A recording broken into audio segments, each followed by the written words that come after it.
after 24 hours. Let's see how much moisture it pulled out. I might have to set the phone down for a second. Not a lot. I was expecting a little more moisture to be pulled out of there. But, oh well. I'm following the instructions, so let's move on to the next part.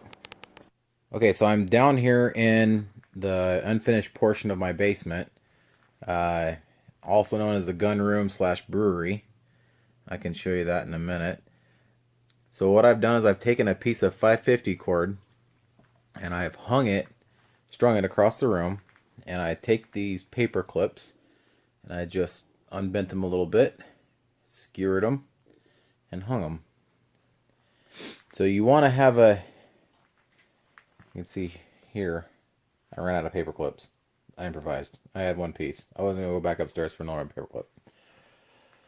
So anyway, what you want is relatively dry. You don't want very humid air.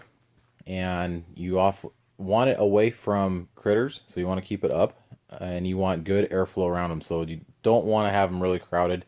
I'm actually going to set up this fan right here to keep constant wind blowing across them. And they're going to hang here for about 4 to 7 days. And you want to do this in an area that you're going to be visiting quite often. You want to do it in an area that you're going to check on like every day. And yeah, but you want to keep it up away from critters. Critters that, it won't focus. Critters that, there it goes, would love to have you turn your back just for a second. Obviously, I'm going to have the door closed. And he doesn't have free run of the house. But, you know, turn your back for a second. I can just imagine him pulling down the shelf that is tied to and eating all of this in just happy content. So this is my brewery, like I was talking about. I'm working on building it up and making a bigger, better brewery.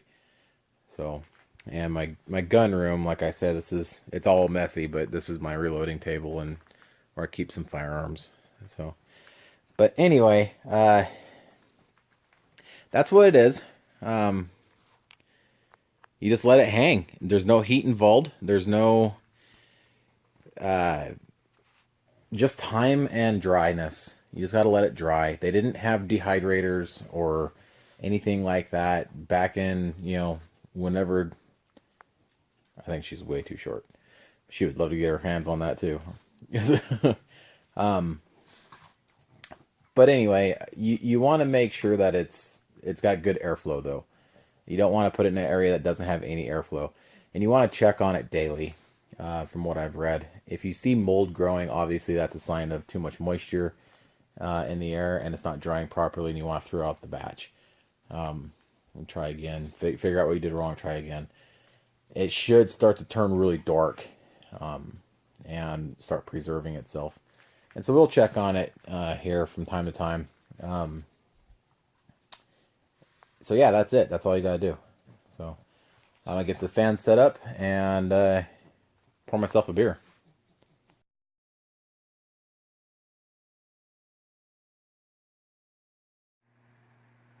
Okay, so it's been about 2 days since it's been hanging here.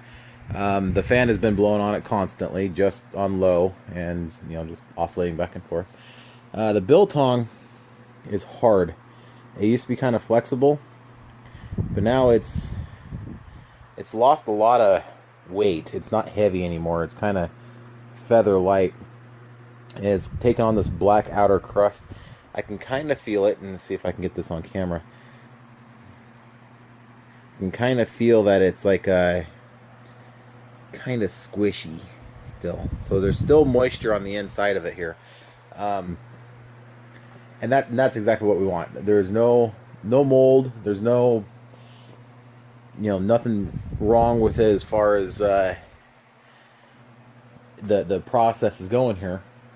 Nothing wrong with it, period. I haven't tried any of it yet, but it's only been 2 days. I think I'm going to try my first sample in probably about 4 days. And that'll be the first time I've ever eaten biltong. So I want to make sure that I get some good time on it, before I eat it. Though I'm sure it's perfectly fine to eat right now. It just might be a little moist for my liking. So yeah, and as it continues to dry, it'll get like this throughout the entire piece. I bet this piece right here is really, you can see that's still kind of really squishy. The thicker, the longer, but like this piece here is nice and thin. I bet you that I could, well, you know what? I'm going to do this right now.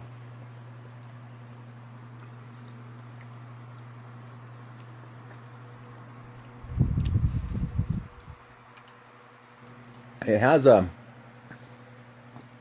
flavor not unlike jerky. It's a little different. It's good. It's real good. I'm not complaining at all. I really like jerky, and this I can tell you I'm gonna really like too. I can't wait for it to be completed, and yeah, this is a little chewy, but oh come on.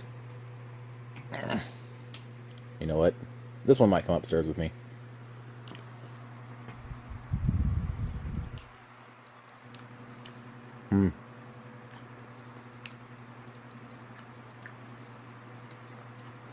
That coriander is good. And the pepper. You can kind of taste the vinegar. That's good stuff. Yeah, I'm excited. I'm like really excited. So I can't wait for it to all be done. So I guess what a good thing to do is, when you cut it with the grain. This is kind of cross the grain a little bit, just make it a little bit more efficient, but it's still mostly with the grain. So a good thing to do apparently is to kind of cut them, in bite-sized pieces, and after it's done, and vacuum seal them off, because they'll continue to cure as time goes on if you don't have some way of preventing oxygen from getting to it. So vacuum seal it, throw it in a mason jar with a decusant or something like that to prevent the dryness from continuing. Otherwise, it will turn into something like hardtack or a brick. So you want a little bit of moisture, not a lot. So this is it turned out real well. I'm very happy so far. We'll check it again in a couple days. Like I said, it's supposed to take up to 7. So yeah, we'll see you in a couple more days.